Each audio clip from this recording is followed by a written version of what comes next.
Hello, everybody, and welcome back to the 100 Acres of Ink podcast. I'm Tegan.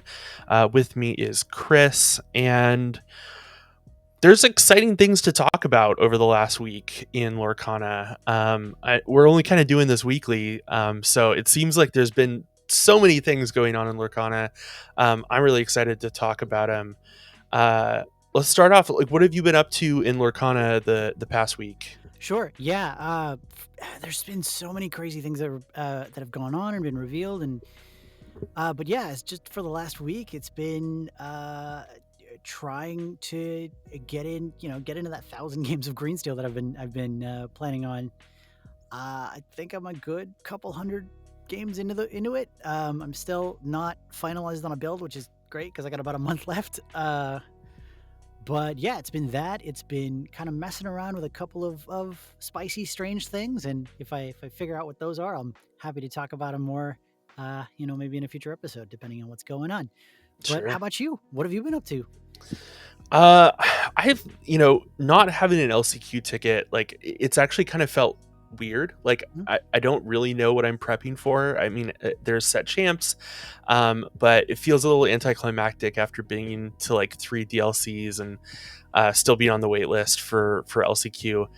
Um, so I don't know. Hopefully, I'll get off the wait list, but I am still just kind of grinding a little bit. I'm taking the opportunity to brew some kind of spicy decks and have some fun. That's always one of the things I like to do the most.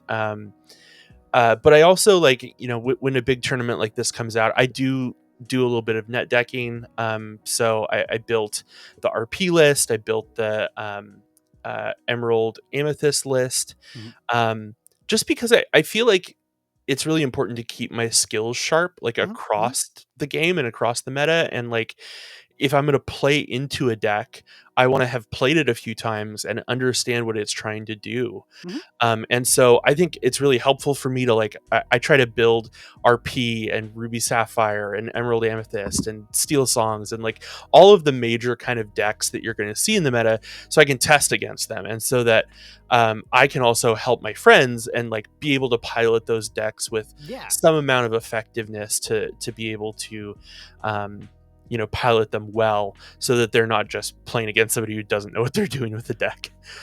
No, honestly, that makes perfect sense. It's like a definite form of gauntlet testing, which is definitely needed. And even if you're not going to main a deck, at least kind of understanding the bare bones of how its strategy works like will make you an infinitely better player if you're playing against it, because then you kind of know, right? Got it. This is what they're playing. This is probably their goal against me. Here's what they're likely to ink. Here's what they're likely to keep. Here's the things I want to watch out for. Yeah, no, honestly, great plan, great skill to have, great thing to cultivate, especially if you have, the time or the resources to build multiple decks. And even if you don't, like practicing them up and playing them out, just trying to get the practice in is always a good plan. Yeah. Absolutely. You can always proxy it out, right? You don't need to buy every card. I buy too much product. So I have the cards usually to build everything. My wife and I have been going through, that's one of the other things we've been doing this week is going through and organizing my collection and organizing my play sets. Mhm. I can actually maybe show this. That would be really cool. So I buy these binders off of Amazon and Are they they're the like 1,024 card? exactly. So they hold 4 by 4. Yeah. They're very heavy. Yeah. So this is first chapter, right? Mhm. And so I have an entire playset of every card, Mhm. and so just doing this as I go, trying to fill in gaps. I have stuff that's like out in decks. I have stuff that is like in piles of cards that need to be sorted and put back away. Mhm. But the goal here is to have like uh, with both me and my wife playing like 2 play sets of everything, Mhm. so that we can build any deck Whatever. that Yeah. we want at any point. But we've been able to like identify traders and stuff this past week and stuff that we want to get rid of or sell and try to Sure. make a Yeah. little bit of money back. And Yeah. so we've been doing that. It's quite the undertaking. My wife's been working pretty hard on it. But she got through set 5, so all of our set 5 cards. Wow. And she got through set 6, everything we've acquired so far. Hmm. And then I've already done most of set 1, most of set 4. So we really only have like 2 and 3 to 3 kind of left. go back to like Yeah. really fill in. Of course, there's like some gaps. Like we only have like 4 Maui sharks or something, so like, Yeah. but to know that and to like have it all in a binder, Yeah, it's super useful because accessible then it's is like, super great, I don't useful. need, I can trade that, I can get rid of this, I could, if I need to bulk that, I can. No, same thing. I've got at least 3 of those binders for 1, 2, and 3. I know for a fact 2 and 3 are full, and I know I've got a full playset of 4. I've been kind of lagging it on doing 1, 5, and 6, but I very much feel you. Those binders are a lifesaver, and yeah, Yeah, they're super heavy once you fill them up. they're super heavy, but it's worth it. I don't know who knew there was so much overhead in this hobby. Right? Yeah, it There's a turns lot out of you.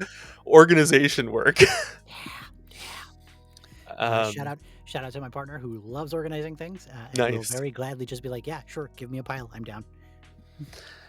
Any particular plays you're proud of this week that you've made in any of those games? Uh, Not particularly. Honestly, I've been playing Green Steel and just kind of being a degenerate. I definitely had a pretty bad beat this week at locals. I was playing a friend of mine on Green Purple, and he just kind of, it's Green Purple burn. It's pretty aggressive, and if you don't see a 1-drop or a 2-drop, you can get immediately punished for it. Mm. And honestly, that's a good thing to talk about. Of like, hey, sometimes your deck, as good as it is, will just brick. You Variance can have the happens. variance happens. We play a card game, and variance giveth and variance taketh away. That's just kind of how that works. Totally. I had one play that I was super proud of at locals on Thursday. I was playing RP, Mhm. and Brian was on Green Steel, and he was Mhm, on mhm, a Green Steel build that's a little different than I think the way you've been building it. He was running like at least 2 or 3 Calhouns with Imperial Bow and a mhm, Robin Hood shift line and mhm, Beast and mhm, Morph, and so it was kind of, he was running, Diablo Cove. He was also running Ursula, mhm, and I don't think he was running. Maybe he was running Bruno. He was running Hypnotize, Sudden Chill, double mhm, singing mhm, it. I don't know. It was a pretty stacked deck. mhm. I'm not quite sure where he found the room for the Robin Hood package and Calhoun and Yeah. Imperial Bow, but um, I don't know. I'd be interested in seeing his list. But um, I was on the draw, Mhm, and he had a Cove, mhm, an Exerted Calhoun at the mhm, Cove. mhm, He had an Ursula 3 that was drawing and a Prince John. mhm, Um, I had a Flynn Sisu, mhm, and I had a Fox. mhm, Uh, I inked to 5. I used Fox and Flynn to challenge Cove. I then used Sisu to challenge Calhoun, take mhm, 3 damage, mhm. and then I played Bell and moved that damage onto Ursula Mhm, and left only the Prince John and just like mhm. had complete board Board control. control. Yeah, that's so nasty. That's so good. The Bell is so nasty when you like can do something like that. I think a lot of people are so afraid to turn Flynn sideways. Mhm. They just kind of leave it upright, but it has 2 strength. Like it Yeah, can get some stuff done, and it can be helpful in a situation like that and kind of think a little bit outside the box. yeah. No, that's honestly great play, great use of a Flynn, especially. Yeah, it's got 2 strength. It's not sure it's not going to trade into something like Fox, but 2 damage is 2 damage. That'll help. Stick 2 damage on a Cove, stick 2 damage on uh, Manor, stick 2 damage on a Sure. Castle. Right? That matters. Totally. It totally matters, especially against locations, I Yeah. find. Especially because if they're playing locations, like they probably don't have a big board early Hmm. on to be able to combat the Flynn or Hmm. like kill the Flynn or rush into the Flynn. And like in that situation, like if they're gonna sing a spell with Prince John to kill my Flynn, like they're doing that regardless of if my Flynn is upright or not. So I might Right. as well exert the Flynn and like get some use out of it. Oh yeah, for sure. Let's talk about some headlines around the game. Um, so this week, Moana promos came out Mhm. in Cinemark. Did you get a chance to go try to get any? No, I've been super swamped with a bunch of things and trying to get playtesting in, so I haven't had a chance to get them. Did you manage to get any? I didn't know. my wife and I went to the Cinemark in Hayward, Mhm, and we asked them about it. It was like Friday night. We asked mhm. them about it, and they were like, "No, we don't know anything about what you're talking about." So that was a little confusing. I've heard that a couple of other places have them, so we might go and try and see it again maybe this weekend and Okay, try to snag some promos. The okay. other thing I might do is just buy the promos Yeah, because they're not that expensive right now. there's one person on TCG Player that's selling them for $5 a piece and is selling like 222 of them or something, Mm, 227. So that seems like a Cinemark employee maybe. yeah, yeah, that seems like somebody went, these might be worth something. They're promo cards. I'm just nobody's gonna mind if I just walk away with these. It's fine. Yeah. Um, so yeah, I don't know. A little disappointed I haven't been able to get it. I don't think it's going to be the most playable card Mhm. Yeah. next set when it comes out, but I would like to have a play set of them just Yeah. because shiny. Yeah. Uh, Other big news. This came out in the stream for EU, Mhm. but we know the next two sets now. So We do. Arcasia's Island is going to come out in March of 2025, Mhm. um, and it's going to have Bolt. Uh, Seems Yeah. cool. It seems really cool. Here's a fun rumor that I've heard. So, somebody on stream, and I can't for the life of me remember who it was pointing out to me, uh, if you look at this picture, there's supposed to be some kind of clue about the next mechanic coming out, right? There's a tagline here, right? Learn new tricks. Uh, so do we get a new mechanic? Is there some kind of new thing, right? Some of the rumor is maybe it's dual color cards, right? Look at Bolt. He's clearly got the amber lightning motif, but then he's got a steel arm. So maybe he's an amber steel character. There's a bunch of like kind of green tones in the background. Maybe he's some kind of amber green character. Who knows? Mm. Maybe it's not even. Maybe all of that's a red herring. Who knows? Maybe we've got an entirely new mechanic, and all of this is just kind of bait, right? Yeah, I mean, we've kind of walked this dance before, Yeah. right? When Stitch came out, people thought, oh, maybe it's dual color cards, something like that. The steel Stitch that does Right. 2 damage. Um, I don't know. I'm not convinced yet. I also think like we kind of have had a new command or a new mechanic every set, right? Um, in set two, although it wasn't new, we had Floodborn, right? Hmm. But we had a few Floodborns in the first chapter, but we got a whole lot more and a focus on it Hmm. in Rise of the Floodborn. Inklands, we of course had locations. Hmm. Um, Set four, we had Sing Together. Hmm. Um, the fifth set, we had uh, the like kind of kicker ability of like Hmm. pay Pay two when extra. you play this Yep. to do something. This set, we kind of have a further development of that kicker of just like cards that you can pay ink to do things like an ink sync, Yeah. the We have. Stitch We that you have. can just like pay a bunch to pump up. Yeah, and you can do it with. Right. We had a couple of those in earlier sets. Like we had Training Grounds, I think, in set four, which is a location that Yep. lets you just kind of ink dump.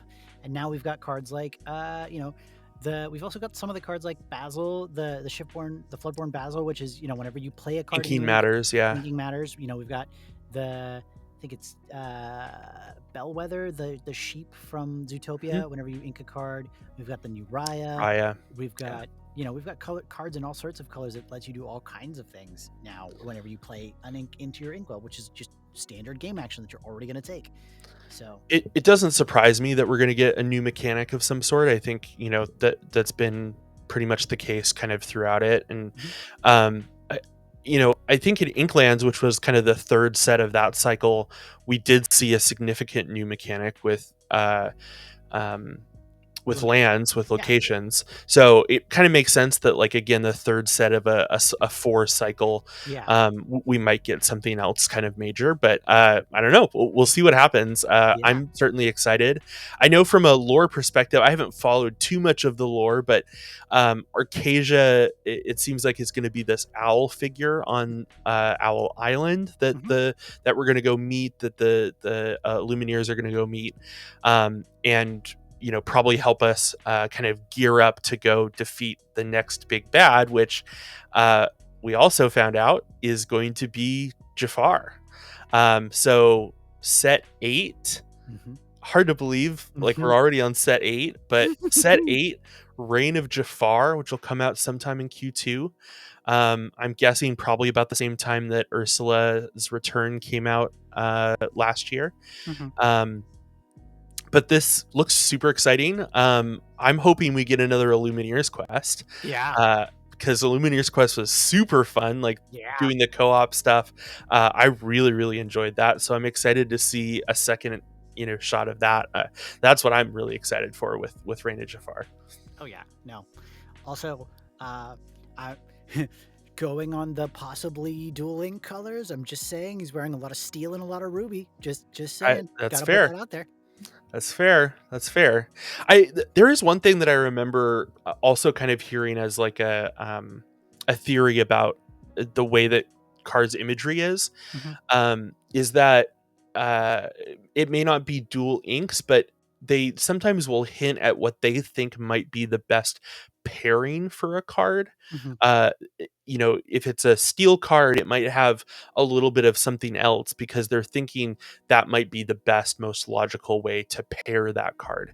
Hmm. An example of this is like one of the Jim Hawkins cards from this set has like a very blue sky behind him. Mhm. And so it's a steel card, but it's being played in, and the most kind of logical ink pairing for it is blue steel. Yeah. Um, Hmm. so I I don't know. It could just be that. It could not be dual ink. It could just be that sure. that they're kind of alluding to.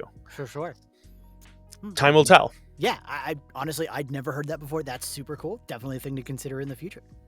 Yeah, there's also I'll have to find it, and maybe we can talk about it in a future podcast. But at D23, Ryan put a slide up that was kind of talking about like the shape language of the Mhm. six inks and like what the six inks mean, and like blue tends to be like intellect, and purple tends to be like sorcery and Mhm. magic, and Mhm. um and so it was kind of talking about that too, that there's like shape language, and so you see that in some of these hints to other colors when you No. kind of Yeah. look at the artwork. That makes sense. That makes sense. I'm really excited, Yeah. regardless about these Should be next two fun. sets and what's coming in the future of the game. I don't know. The pace seems relentless in some ways, but Look, I will take this pacing where it's still like, hey, we can kind of sort of expect things over something like Magic, where it's like, hey, here's a sure, set, here's like a month later, here's another set, here's another set, and another set, and another product. Yeah, I'll take spaced out product. Thanks. It's great. yeah. Other kind of headlines from around the game. The first Lorcana players poll came out. And I don't know if you heard about this, but it's a kind of anonymous group of pollsters that Mhm. got picked. And there's a group of people, Knive is one of them, who's kind of doing some of the data analysis Mhm. once the votes come in. But they published this. This was the results of the first poll. There was 31 voters from around the game, content creators, competitive players, etc. And this was the ranking. So Ah. Amethyst Emerald came out as the number one most powerful deck right now. Ruby Amethyst is the second. Mhm. Ruby Sapphire as the third. Amber Mhm. Steel in fourth. Uh, Emerald Steel in fifth, and then on down from there, Purple Steel, which I think people maybe aren't giving as much credit as it deserves, but I think that's really because historically it really hasn't been a deck, and this is the first format where we're like really seeing it. So I think maybe some like um, prior results bias there Sure. potentially. Um, Calling it now, coming out of nowhere, Purple Steel is going to take Worlds NA Nationals. or NA Nationals. I mean, it could, right? Like it was like two of the. It was in the top four, I think, in EU. Yeah. Or no, it didn't make top four, but it was in top eight. We'll look at some of those lists here in a little bit. Sure. Sure. Sapphire Steel, uh, Sapphire Amethyst, um, Amber, Amethyst, and then Amber, Ruby, and then everything else kind of on down from there. The stats on the right here are the number of first place or the number of points that they got, Mm-hmm. and the ones in parentheses are the number of first place votes that something got. So Emerald Steel got 2 first place votes, but like Emerald Amethyst got 13 first place votes. Pretty cool. I think just to kind of get this kind of sample size and opinions from around the game. What's your initial kind of take on these results? Honestly, I would say, yeah, this seems pretty accurate. I would agree with this. I think Emerald Amethyst, at least right now for sure, is the strongest, if not one of the strongest inks in the current meta. As much as I am a diehard Greensteel fan, Emerald Amethyst right now has a lot of really good tools. It's got a lot of really hard things to interact with. And yeah, I would very much agree with the poll results here. Emerald Amethyst into Ruby Amethyst into Sapphire Steel seems like a perfect 1, 2, 3. Yeah. One thing that stands out to me, and we'll talk about it a little bit later in our main topic, every purple ink combination is in this top 10. Granted, there's only like 15 ink combinations, but that's pretty heavily weighted. Purple here, right? Like, it can't be paired with itself. I guess it could be mono purple, but every combination that purple can be paired with is in the top 10 of this list. So purple does powerful things. Turns out drawing cards is good. Yeah, who knew, right? Well, let's jump into our judge segment. We've got kind of a fun one this week. This is actually one that you suggested. So we can jump in and kind of I'll maybe describe the board state again, and then I'll describe the action, and you can walk me through the ruling. Sure. So I'm the active player. I'm at 16 lore. I've got a Mufasa. I've got a Sugar Rush Speedway. I've got a Simba at Pride Lands. My opponent has a goat and is at 19 lore. I challenge the goat, banishing the goat, banishing the Mufasa. We do the Mufasa flip, and it's a Moana. So there's like triggers occurring. The Moana ability is you can move any number of characters to a location and then gain lore from it. Who wins this game? Because the goat banishes, and that should just give them 1 lore, right? Right. So this is one of those where it's really important to remember that active player, so in this case yourself, resolves all of their triggers first when they go in the bag.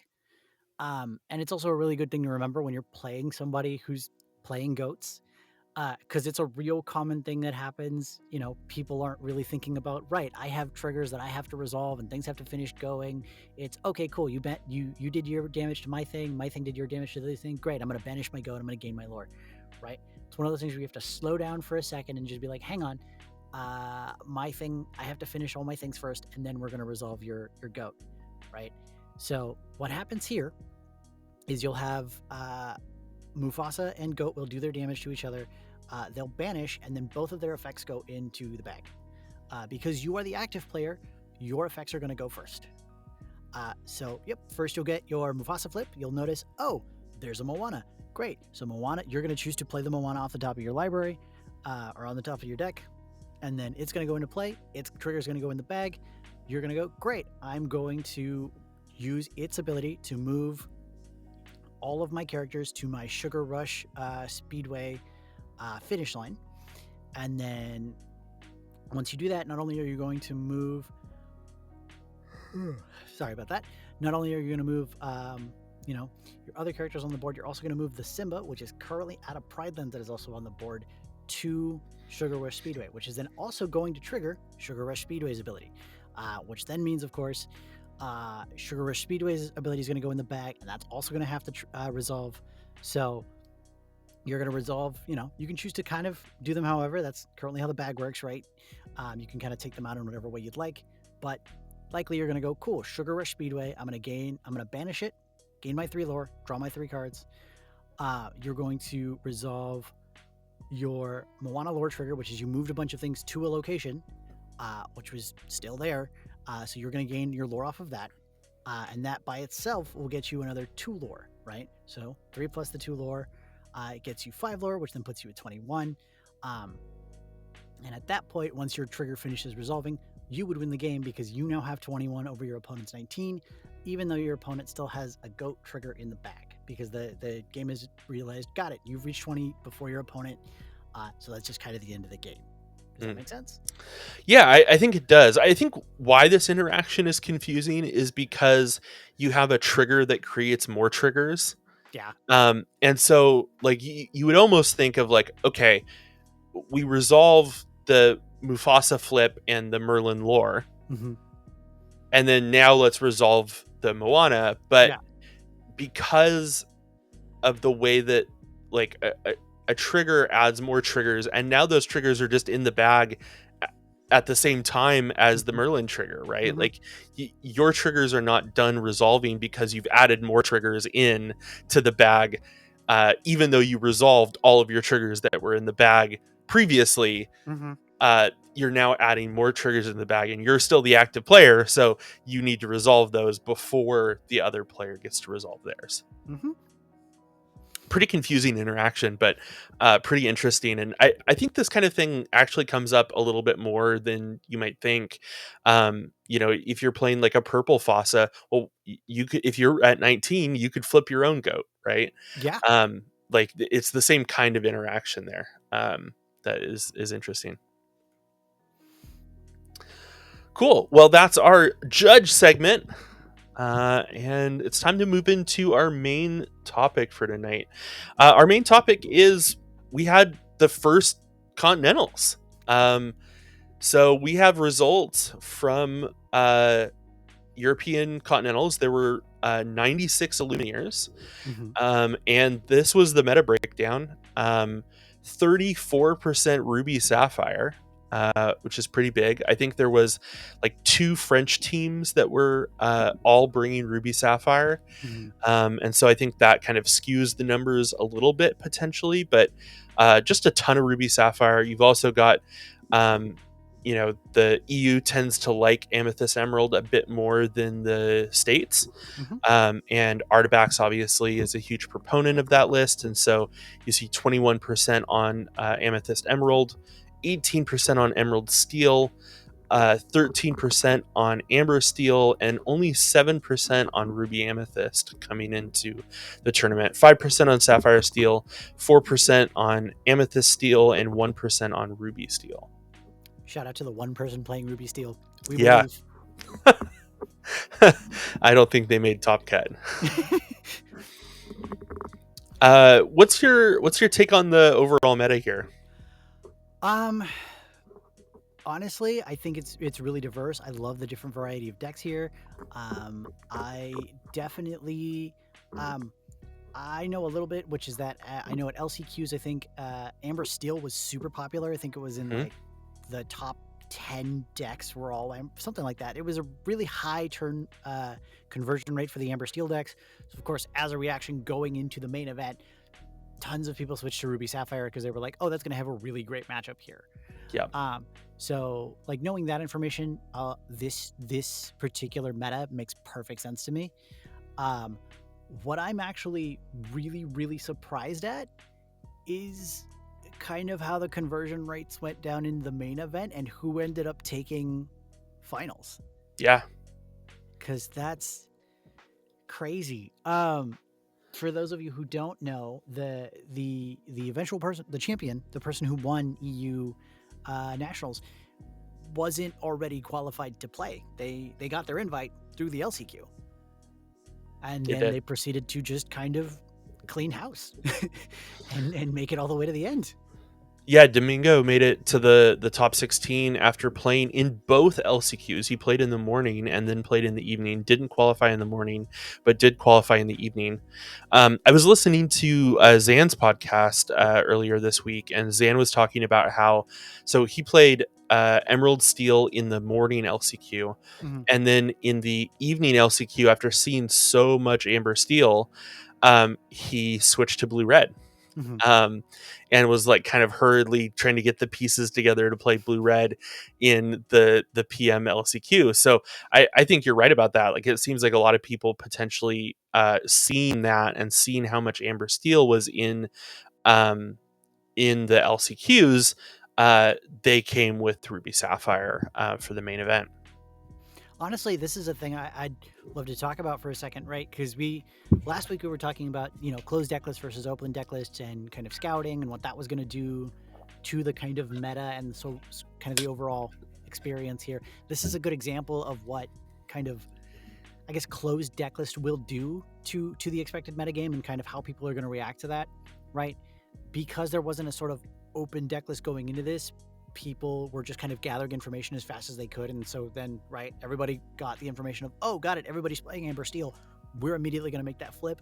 And that really only benefits the people who have the ability to either A, Totally. spend the money on site to immediately make that flip, or we're like thinking about, oh, okay, maybe I want to bring as many decks as I have to make that kind of flip, right?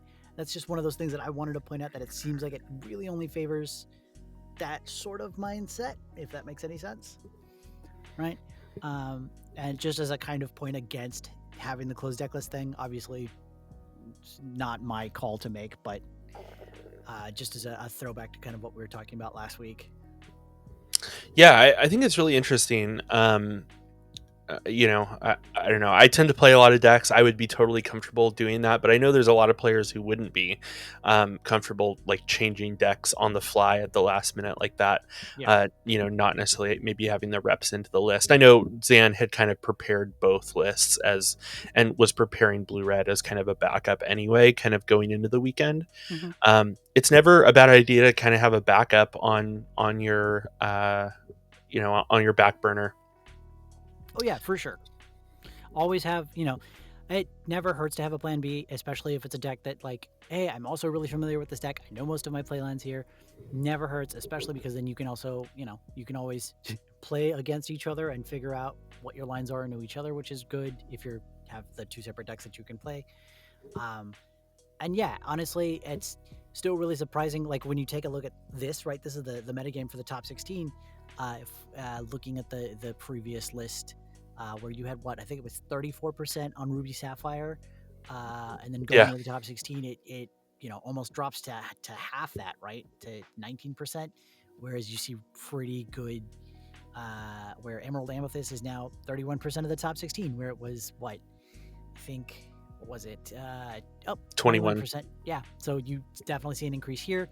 You see an increase for Ruby Amethyst as well, which was 7% going into the event, and is now, much higher up in the top 16. Honestly, it was still pretty crazy to kind of see the difference in what make top 16 here, right? Yeah, I think the conversion rates are really interesting. And even as the tournament progressed even further, we get to top 8. Two of those 3 red blue decks are still in the tournament. Mm-hmm. Only one of the Emerald Amethyst decks is still in the tournament. Mm-hmm.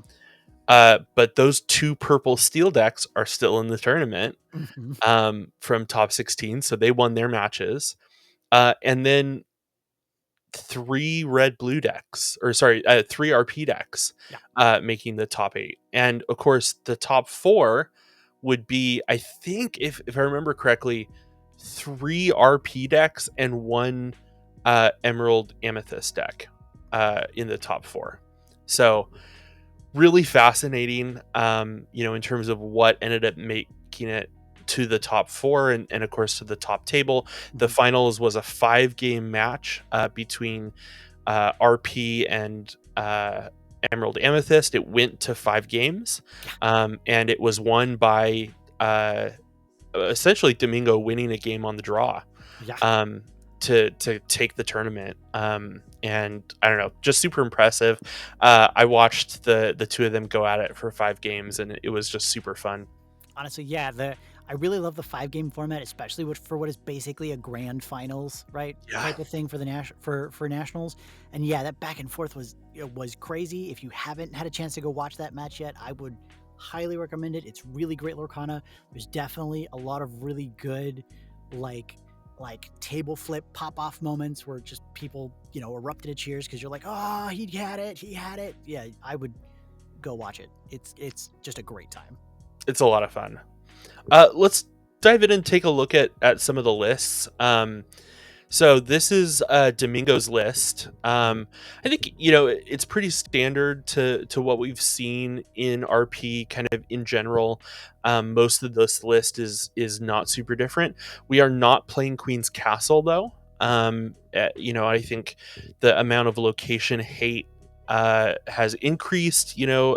Last format people were playing like Hideaway in Cusco a lot more, which made Castle worse. I think this format you've got Emerald Amethyst playing for Crab, which makes locations pretty risky. It feels like. Mhm. Um, I think what stands out here is, of course, we've got the 4 Genie, we've got the 4 Elsa, and the 2 Belle. So Belle making its way into Ruby Amethyst to help win the Genie War, um, and take out opposing genies. Anything else kind of stand out from this list, or pretty much what you would expect? Honestly, a lot of this looks pretty much what I expect. I'm actually really and I know it's been a thing that's kind of been happening. I've been watching. I'm really kind of excited to see the inclusion of Tremaine in this list again, because I know for a while a lot of RA lists were just on the Medusa, Hmm. um, and obviously the maxing out genies and Elsas make perfect sense here.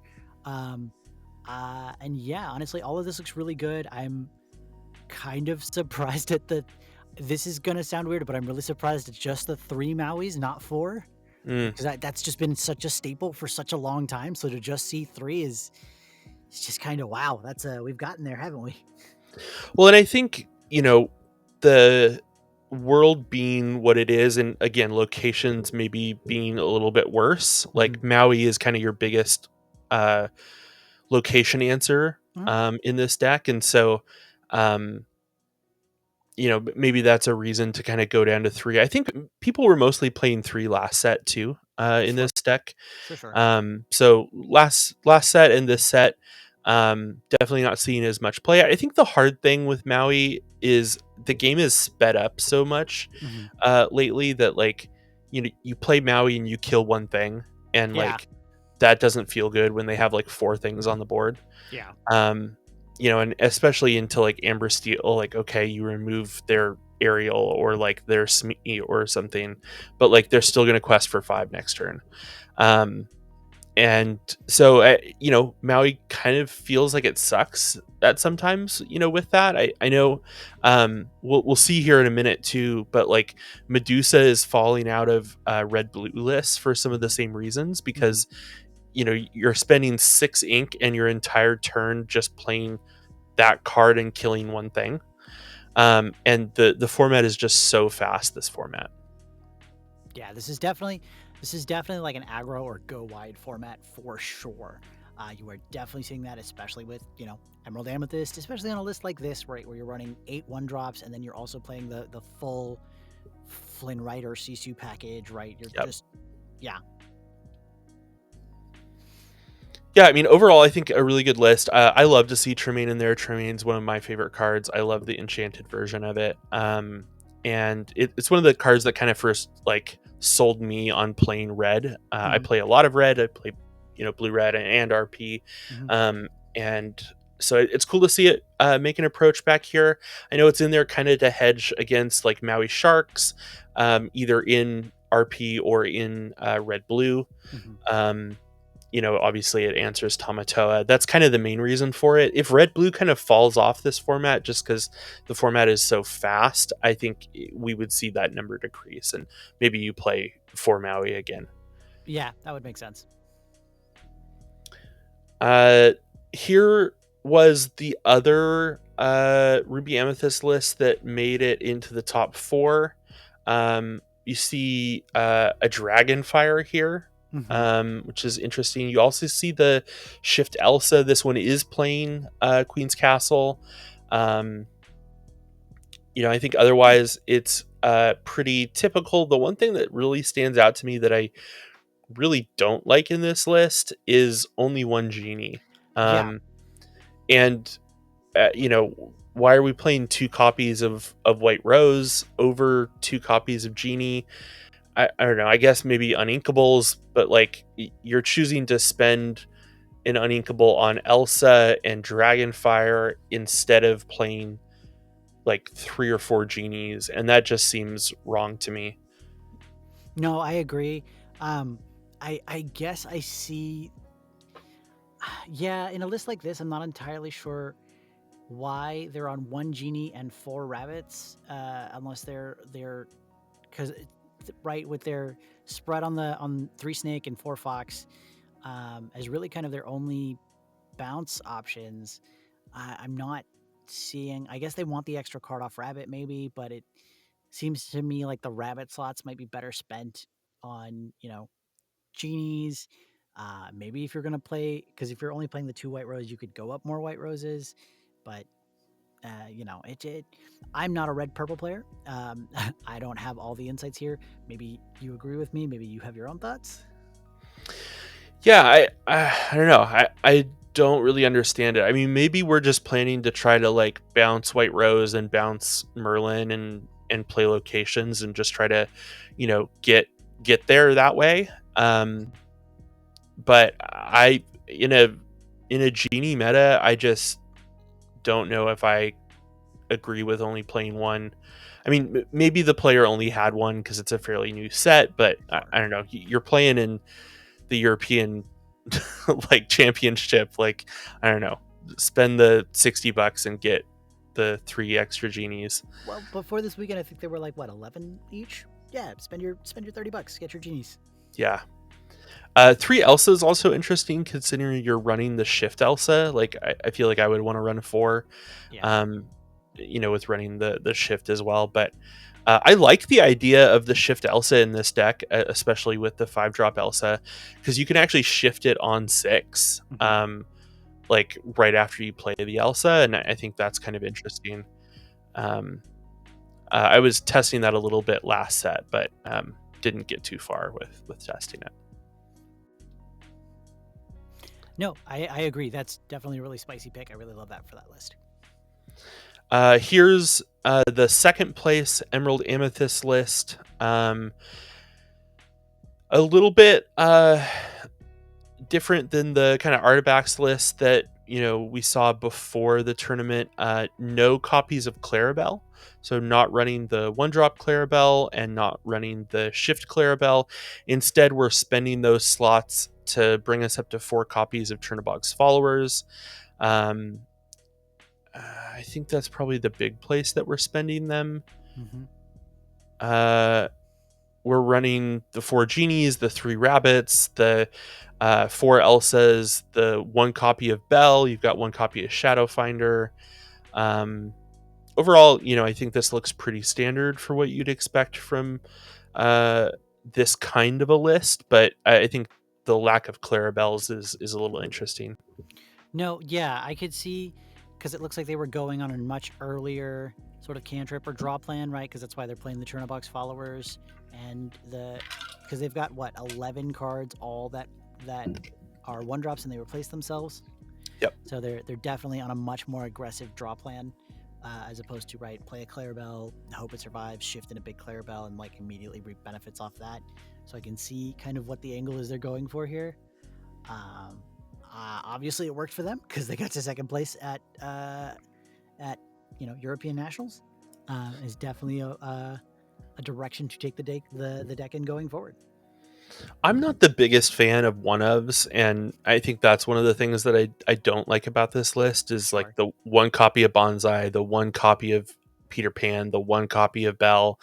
I would rather just like, well, maybe we get rid of the Ursula shift and we just play 2 Belle, and we play like two Bonsai or two Shadowfinder, Mhm. and just kind of give yourself a bit more consistency. Mhm. But I don't know, that tons of people seem to play one ofs, and it seems to work out for them. So we've got a couple of other green purple lists from the tournament. This one is running the Clarabelle package. It's not running the Shift Ursula. It's just running the Shift Clarabelle 2 and 2.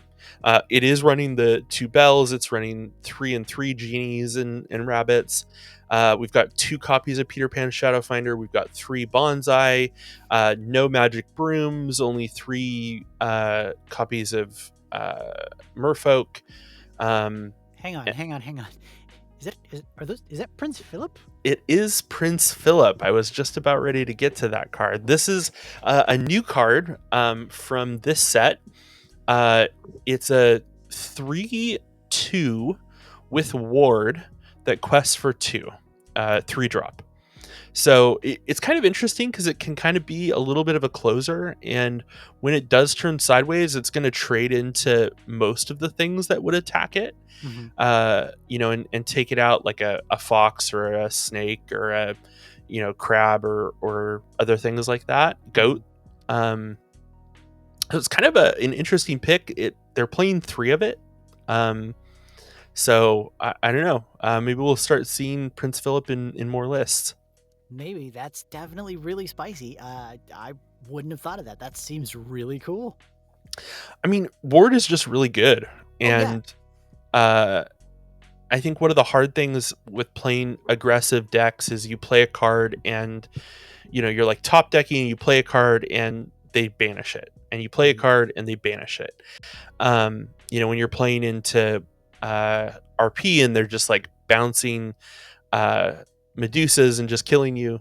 And this kind of gets around that. You still die to Tremaine, but I think Ward is a underutilized mechanic. I think we've seen warded characters like John and Bucky and Cogsworth obviously be in the meta, but I think Ward is just a really good keyword, and I've been playing with some like Ward aggro kinds of strategies this set, and it is really powerful.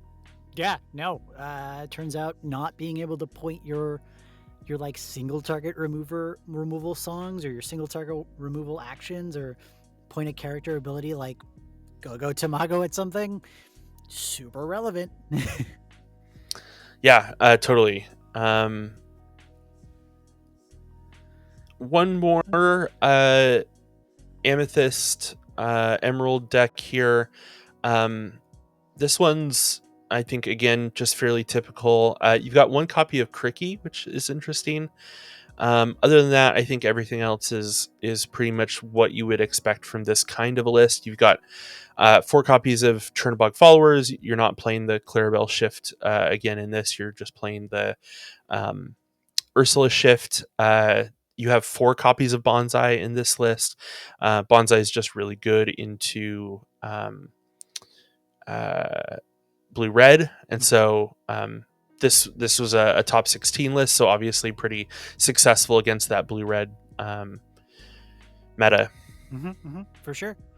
I can definitely see, blue red as usual tends to struggle a little bit against aggressive starts, and this particular kind of aggro core here, right, where you can go Merfolk or Chernobogs or Diablo on 1 into Bonsai on 2 for threatening 3 lore immediately on 3 seems really good, and as proven, it's got results here, especially against that blue red control deck.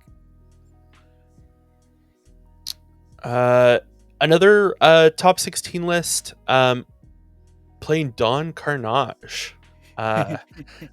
Pretty interesting. 5-drop evasive 4/4 quest for 2. I don't know, it helps you kill Genie. No, it kills genies, it quests for 2, it's evasive. Best little sky pirate for sure. Yeah. Other than that, I think pretty typical stuff here. 3 copies of Pegasus making an appearance back in the list. It was kind of a staple of the list in set 4, but of course this deck kind of really struggled in set 4 into set 5 with Bucky and discard strategies being a lot more relevant. Yeah, for sure. I'm actually kind of interested in that. Just the 2 copies of Mother Knows Best here, just as an extra discard or as an extra bounce outlet, seems really good. You can obviously use it as a tempo play against your opponent. Functionally time walk them to borrow an MTG phrase to on their turn, or you can always sing it with something like crab to give to bounce your crab to give something else something bigger, or bounce your white rose to do something. It's honestly a really flexible piece. It's kind of cool to see it here. Yeah, I love that card. It's one of the cards that was in this deck, as a at least a 2 of, or sometimes a 4 of, back when EA Tempo was kind of first around in set 3. Mhm. Um, but I really love that card. I love playing it, and it's nice to see it make a appearance back in the deck. You've got great singers for it with the crab and white rose. So yeah. Moving on, we've got 2 purple steel lists here. This one is fairly aggressive, but maybe a bit more mid-rangey, since it's playing the kind of Tinkerbell and a bit more removal than you would maybe see in a normal kind of aggro list. I think it's interesting to see 1 copy of Strength of a Raging Fire and not more. Only a single copy strikes me as a little bit weird. Like, why not just play a third Smash? Yeah. Or something. But I think this dot or this kind of deck is pretty popular, and obviously pretty good. You got a lot of 1-drops, so you can just kind of go wide super early, and you got Doc to refill, and of course Genie coming in and making a big appearance here. Yeah, I really love. Honestly, this reminds me a lot of the NAEU C3 kind of tournament purple steel list that was played by Moyen and Spessy, Yep. especially with the 2 Gantus, which I very much love as a closer, just because a 4/3 quest for 4 seems great, even if there's so many times where I've tried to play him where it's just like, I think you're just ink here, pal. You're real good. You got respectable stats, but also like you're just ink. I can do better things. So it's nice to see him getting some kind of love, especially in a deck like this. But I agree with you. There's definitely. I'm not sure why just the 1 strength. Like, if you're gonna do that, would you rather just go down the smashes, play 3 strength, or just go 3 strengths if you're gonna do that? Yeah. It seems like an odd choice. But I guess it worked. Uh, the other kind of curious thing to me here is no 1-drop Maleficence, which really kind of help you go really fast with a deck like this. I can see. I'm pretty sure it looks like the Captain Hooks were swapped for the Maleficence, just as a Yeah. slight of like more stable, or slash, I guess, anti-aggro answer. Which is, I guess, the other reason they are for sure, because this deck tends to always play some number of Fire the Cannons. Yep. So that's definitely why that's there as a sort of complementing piece to that. And that's I can see why they made that choice. Yeah, it definitely makes the deck a little bit slower, but maybe a little bit more consistent. Yeah, for sure.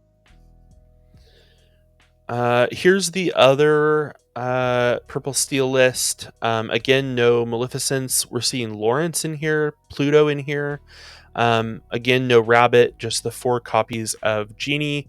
But you do have the 6 copies to help you win the Genie War. You the 4 Elsas, the 2 Bells. A bit more kind of removal package here with 3 Fire the Cannons, 2 Smash, and then 2 copies of Along Came Zeus.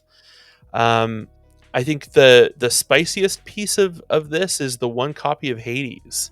Yeah, I was noticing that. I was like, is that's that 6-drop Hades, right? Whenever an opponent banishes a character, or on your turn you gain, what is it, 2 lore, 3 lore? 2 lore, yeah. Yeah, that's pretty spicy.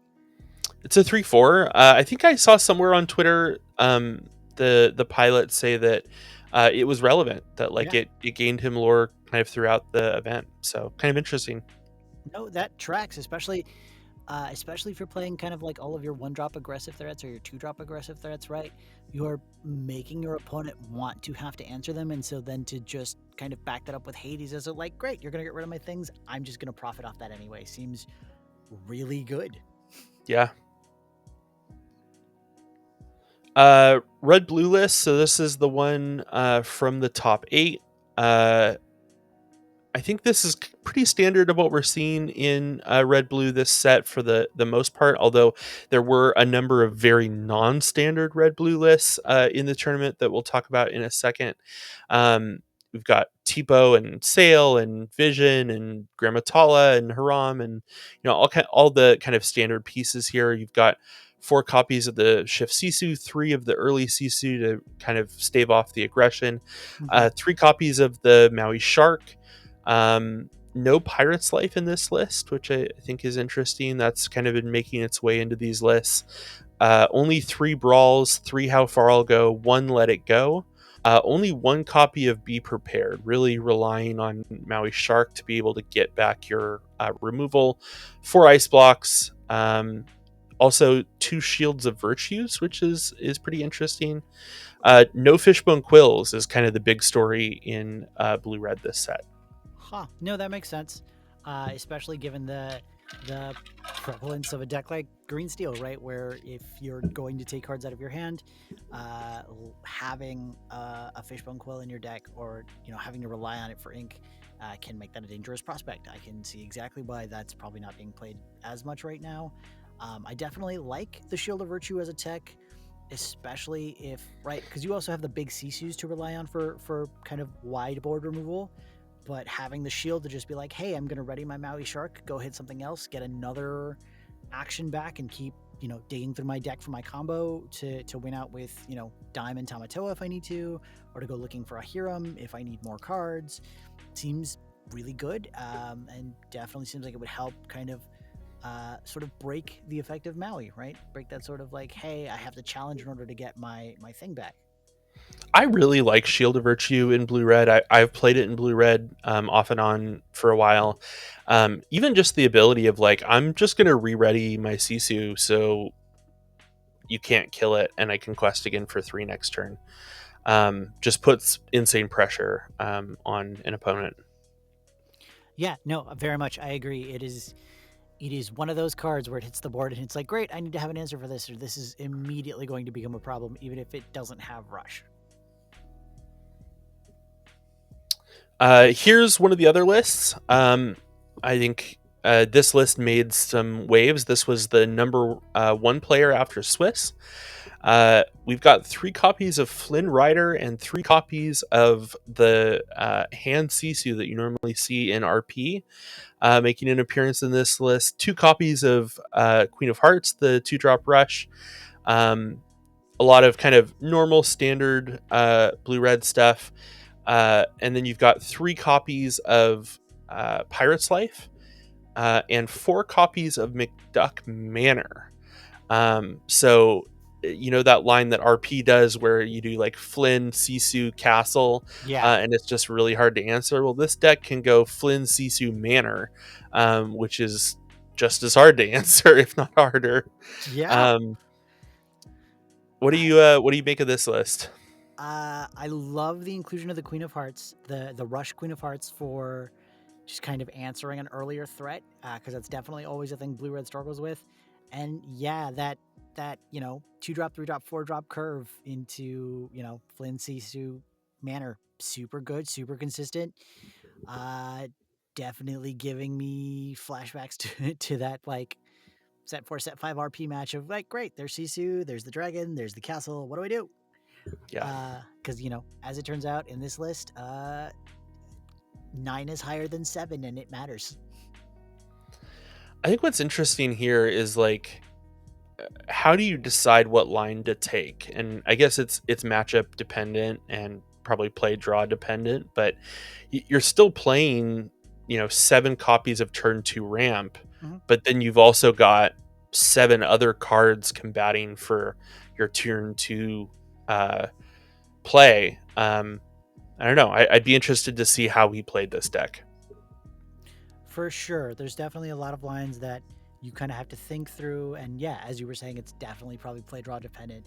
It's super interesting. It just makes you think, right? I'm super surprised at the number of lines people can just see and figure out and go, yeah, no, that's definitely the play here. It's super cool. I think one of the other things that really stood out about this list to some people is only running 4 items for Haram, um, only running 4 Popsicle, and then only running 2 Tamatoa.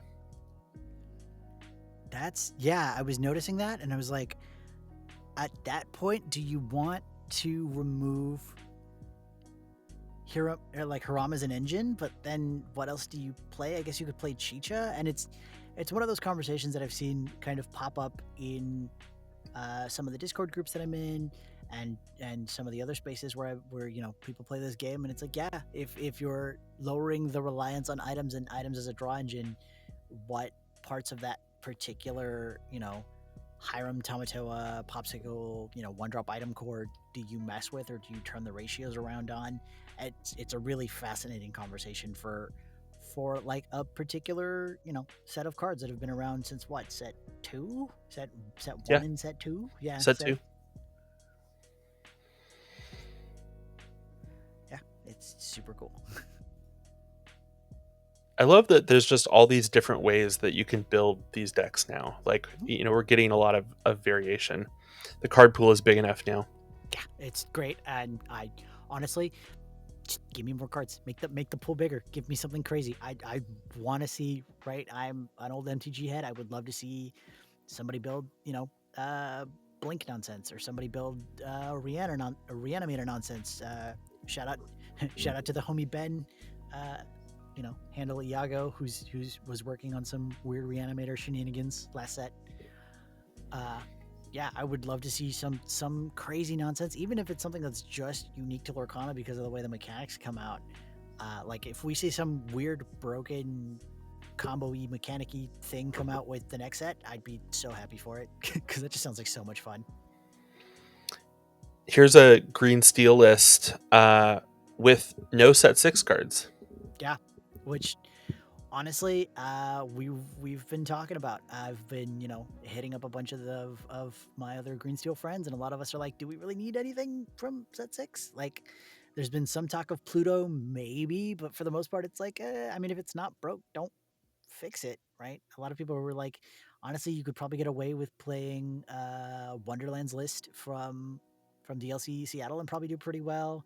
You might just want to change around some of the ratios. Like this version's playing Smeeze, right? Because it's an early 2-drop quester. It's also a 3/3, so it stops Flynn shenanigans. You can use it to run into something if you need to.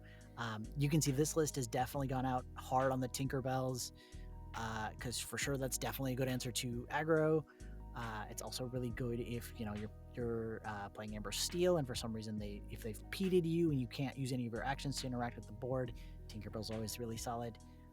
But yeah, honestly, I'm not surprised if maybe not a little bit saddened that we haven't pulled anything from set 6 yet. But hey, if it's good, keep using it. I think the one kind of wild choice here is only 2 copies of Prince John.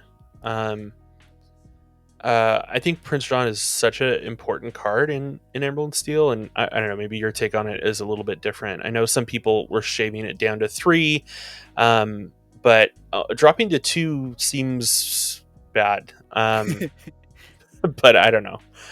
No. I mean, I could see why, I guess, right? Because a lot of times it's an uninkable 3-drop in your hand that you can't really do with it. It get answered. It's it dies to Big Sisu. It dies to a lot of if it happens to get turned sideways because you sang a song with it or something, it's just gonna get dealt with on the crackback. I could see maybe why you would make that choice, although running as heavily as it is on the discard here, maybe that's not the plan, right? Because you're playing what, 4 Sudden Chill, 4 Brunos, 3 Hypnotizes, and 4 Ursula 2s. So it feels like you can't take as much advantage of the fact that, right, I'm removing a resource from my opponent and then gaining one back. So you're up, you're up card advantage. Yeah, so it's not the play I would make, but I could see why they made it. One more green steel list here. This one has 1 copy of Calhoun, Only one Anna, 2 copies of Muses, but again, pretty standard to what we were seeing towards the end of the set. 3 copies of Hidden Cove, really only bringing in one Calhoun from set 6. Yeah, that's the. I was looking at this list earlier, and that's. I could see why. I definitely in testing Calhoun has been useful, right? Just as a one drop, 2 drop curve, right? Sometimes a really good curve is 1 drop Diablo, 2 drop Calhoun, 3 drop Prince John or Ursula, or 3 drop Pete to defend a Diablo shift if you want to do that. Um, it feels a little weird to just play one though, because you're very likely not gonna see it. So if you're only gonna play the one, kind of what's you kind of brought this up earlier with why you don't tend to like one ofs in a deck, and I think in this case I'd agree with that assessment that like it just seems a little weird to play this here because it's just the only one copy. You're not really going to see it that often. It's not going to have as much impact for you as you probably want it to. Um, I think especially it being like an early curve card that like you want to see and play on too, if you are not doing bird shenanigans, yeah. um, I can see one of, if it's a card that is like a card that you're going to see later in the game and you have Mm-hmm. more time to find it, Mm-hmm. and have it be something really impactful. But a one of like a 2 drop seems odd to me. But Yeah. No. I think we've got one more list here. This is the kind of Soul Amber Steel list that made it into the top 16. Or at least that was on Inkdex. Inkdex is missing like 3 or 4 lists from when I went in and captured these. Pretty, I think, mostly standard stuff from what we're seeing from these kind of more aggressive blue steel or amber steel lists. Um, this one has the Simba shift line to Sing Whole New World instead of the Robin Hood or the Queen. Simba shifts on 3 and can sing Whole New World. 1 copy of Doc, 4 copies of the Lilo. This is also running the Robin Hood shift line, so you've got the 2 shift lines to be able to sing a Whole New World on 3. Yeah, I mean, this feels like it's pretty standard right now, especially with the Simba shift line, right? There's definitely been a lot more kind of plays where you can like, quest out with your board, play shift in your Simba, and then everything gets ready, so it's safe from retaliation. You can also like sing things out, right? Use your singers, sing cards, and then great, everything gets readied out. I don't have to worry about retaliation on that. So Simba's a really great addition to this deck for sure. I don't really have a whole bunch of comments here. Most of this looks pretty standard, especially with the shift lines. I guess the one change I would make, even though I'm not a heavy Steel Song player, is I might go back to the Queen shift line, just because there's just something super powerful about being able to go, Queen on 1, shift Queen on 2, Whole New World on 3 seems still ridiculously powerful, especially in a meta where people are trying to go as wide as possible as soon as possible. Disrupting somebody's hand seems really good. I think Robin Hood is also like a potential liability in a go-go meta, Mm-hmm. where you've got the 6 health on the Robin Hood, that could get go-go'd for 5 or go-go'd for 4, and Queen doesn't have that risk. I think the other thing that stands out to me about this list is the 2 copies of World's Greatest Criminal Mind, which you've got lots of targets that are over 5 in the meta currently, with obviously Sisu's and Tamatoas and all those kinds of shenanigans running around. I think They're that's gonna just get you, Maui Shark. yeah, exactly. Maui Shark as well. So I think that's kind of back in here as an answer to those type of cards. But I think that's also just one more reason to play the Queen shift line, because you can boost something else on their side and then um, play World's Greatest and kill it. Mm-hmm. Um, well, those are some of the top decks from the EU. I think some really interesting choices. I'm going to be interested to see how NA plays out and kind of what we see over the next week or so. I know this weekend is the Charlie's 8K. And so we'll be bound to kind of see something come out of the 8K and see some top 8 lists coming out. I'm sure a lot of the kind of normal people are going to be there that you see. I'm sure DeCandio will be there, and some of the lab guys, Humble, and um, no, I'm not, and so I'm sure we'll see what some of those players are thinking ahead of NA. This was kind of their best chance to really test it and see how it goes in a big tournament. Mm-hmm. Um, so I'm excited to see the results of that.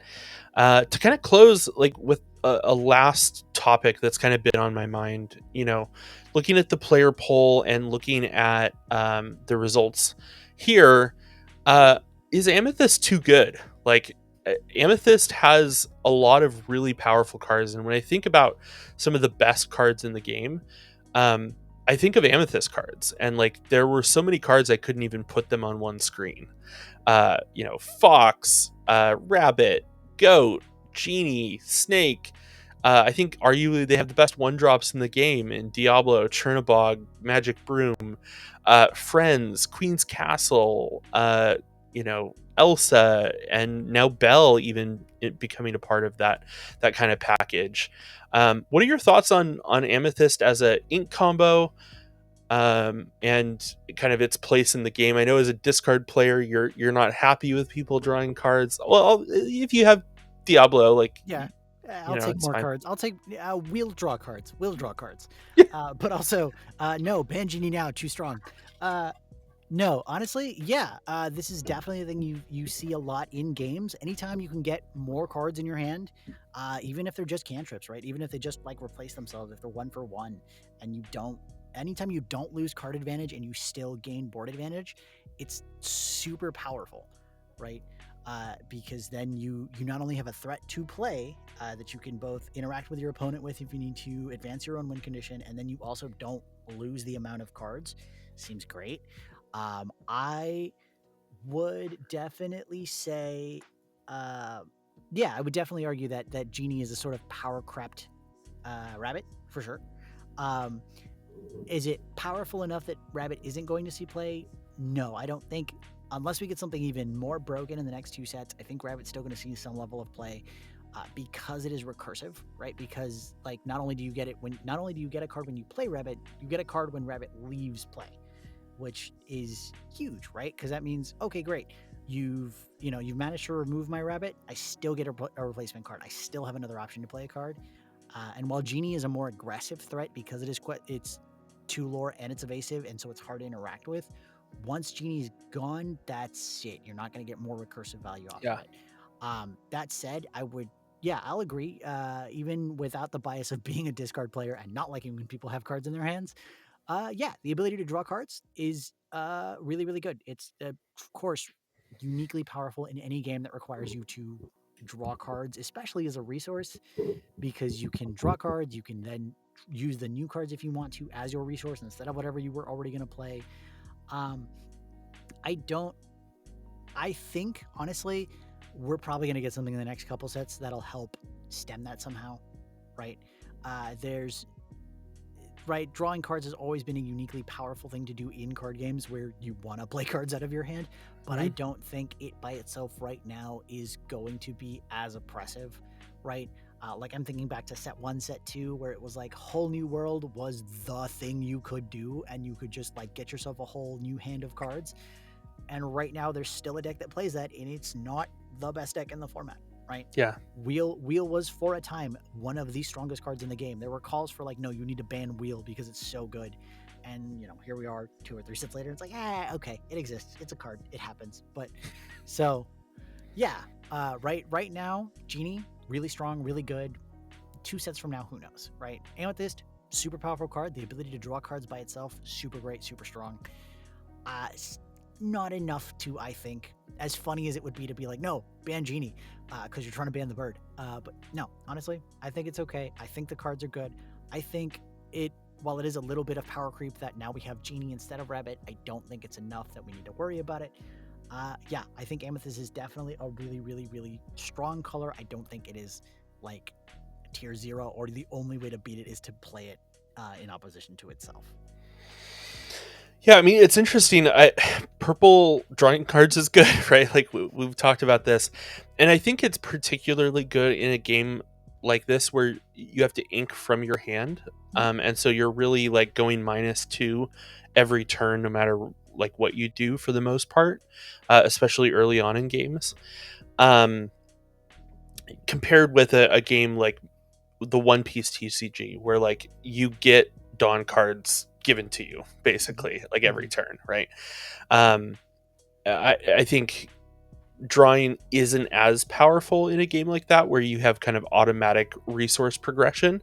I mhm, mean, it's still powerful because you still need to have cards to play, but I think it's kind of supremely powerful because of this. mhm, Um, I think the thing that makes purple feel so broken in the game and makes it feel like it's one of the best colors and it's in the two best decks in the format right now, and like, probably like even maybe the third best deck in purple steel, um is that a lot of the other decks don't have draw that can compete mhm, with it, that can keep pace with it. Like purple has kind of had card draw as a part of its identity, in the fact that like you had friends really early on, we got rabbit early on, like you had maleficent sorceress, and like all of these ways to like draw and cantrip, and you've got Chernobog's followers and magic broom, and just like all of these ways to cycle through to look at things and scry and like and just keep mhm, drawing cards. mhm, um Blue is probably the only thing that gets close, but even that, like, it's just Hiram. mhm, Like, it's really just Haram. Um, I've been, building this blue steel deck, and I've been like, do I play Haram in it? Right. And I'm not playing Tamatoa. Like, I'm not ever trying to get to Tamatoa. Um, I'm not recurring items, so it feels a little weird to play Haram and just like play an item that replaces itself and then quest and banish it, or play a Haram and banish it and draw two. But it's like the best draw engine that Blue has. yeah, And Steel doesn't really have a draw engine besides like Beast, or like cards that say draw a card and then discard a card, which is like it's filtering, but it's not actual card draw. It doesn't give you card advantage. mhm, Um, there is Chicha, as you said, but then you have to like really commit to like a heavy ramp strategy to like really make that pay off. It's also only once a turn, mhm. so you're at most drawing two cards a turn, or maybe more if you have multiple Chichas. um Beyond that, like green has Diablo, Yeah, and that's and kind that's of it, it. actually, I mean, right? Clarabelle, I guess. Clarabelle now, yeah, but even then, right? Clarabelle requires your opponents to already be ahead of you in card advantage, which, And in such a like fast format like we're in now, like they don't yeah, have any cards in their hand. yeah. So yeah, no, it's honestly when harkening back to like right set one and set two, Emerald was a color nobody played until we got to like set three, and then we had a couple of cards, and there was like, oh, we could maybe play set three, and that's how you got like Merfolk and Flynn and John, and that's how we started playing that green steel list. And it wasn't really until Diablo that we were like, oh, now we have an actual card advantage engine. Turns out it's a broken card advantage engine, but it's still a card advantage engine. I think the only other one I can think of in Emerald is the new Daisy Duck, but there's not very many pirates in Emerald. Uh-uh. And so you have to pair it with like red or steel, or something that you can have a lot of pirates that can be at locations in quest. Mhm. But that can ramp you like in cards fairly quickly if you have multiple cards at a location. Um, uh, Secret Tech, Jolly Roger, Daisy Duck Captain deck coming soon. it's pretty good actually. I was playing around with that archetype a little bit. Um, yeah, but red, like how does red draw cards by itself? It doesn't. Mhm. Um, our locals, in kind of the space in between set champs and DLCs and the new set, we did that monocolor week, and it was like, well, I don't need to worry about B prep or Sisu because nobody is going to play mono red. Like, it just doesn't exist. Like, there's no way to draw cards. It's like Dinner Bell Oh, you could play, I The guess, to Queen shift queen. shift, the The yeah, um, the Vanellope and like have a location, but that's just one card a turn. yeah, At the start of your turn, there's not really a way to draw a lot of cards as red. Um, and steel, it's like Beast and Whole New World. mhm. Um, and that's about it. I guess in red, there's one more like medallion weights could be a little bit of a draw engine, but I guess, but that's also like it's contingent on super you. slow and you have to Yeah, ink for it to happen, like, or you have to pay to ink. So, it's um, conditional. There's almost no unconditional draw in ruby or steel like by themselves, right? yeah, It's not like it is in Amethyst where like every card draws you a card. It's not like Sapphire where you can just play Hiram, get a bunch of cards. It's not like Emerald where it's like, cool, stick a bird, great, I'm just gonna draw a bunch of cards when you draw a bunch of cards, right? And that's, I think, the thing that's holding back that particular color pair is if they ever get an unconditional draw engine, things are going to get really crazy because they've got a lot of really good removal. They've got a lot of really well statted bodies, right? That's the yeah, one kind of thing that they're missing is just some kind of way to unconditional draw draw. cards. Yeah. Yeah. Um, Anytime you banish an opponent's character, draw a card. In Steel and Ruby seems good. yeah, right. Um, and then you got Amber, and like Amber only has one card really that draws you any amount of cards, and it's Rapunzel. Um, like other than Rapunzel, you've got Julieta that also has the same kind of Rapunzel mechanic, but it's just draw a single card, so all it does is replace itself. Yeah. And then it's a 1/3 body that quests for one. Um, Yeah. I think she's a 1/4, but yeah, same thing. She only quests for one. She doesn't survive much. yeah. I think the Shift Rapunzel also draws you cards, but even then it's not right. It doesn't really break card parity. You don't inherently get advantage. It's not like you play it and you get a +2, so you like even out. Well, and you only draw a card. I think you draw a card whenever you heal. Yeah. Um, I mean, I guess we have the 2-drop as like the best shift for it. But yeah, like I don't know, it requires other things. It requires other steps to be able to draw. Mm-hmm. Yeah, it's interesting. I mean, purple is powerful for a reason, and with Genie, it's eating well and it's doing really powerful things. The set, it's drawing a lot of cards and it's playing a lot of things to the board. This format is really fast and plays a lot of things to the board very quickly. Mm-hmm. So you got to be able to deal with it. Play more grab your swords. Just a thought. Yeah, shift grab your sword seems real good. Yeah. That card's good. It's a card that exists. It's very good. Definitely a thought that I might start testing in Green Steel this week, just because the ability, even if it's as late as like right, turn 3 shift beast on morph, grab your swords seems pretty strong. Yeah, I think that would be very good into the meta right now. I mean, it's not going to kill everything, but it's going to put a lot of damage on things and be pretty difficult to handle. Yeah. You only have to worry about it into Rapunzel decks. Yeah, there's that. But we'll figure that out when we get there.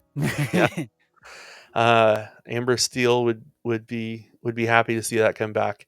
I mean, speaking of Amber Steel, like in Amber Steel that's running 4 copies of Grab Your Swords, like could be pretty good. With a shift queen on 2, Yeah. or a shift queen on 3, even with a 1-drop or something, like having that ability to spread that kind of damage early when people don't have big bodies seems very good. Oh yeah, for sure. Well, it's been a pretty long episode already, so we should probably cut things off here. Thanks for joining us for the second episode of 100 Acres of Ink. Hope you enjoyed it, and we'll see you in the next one. Bye, y'all.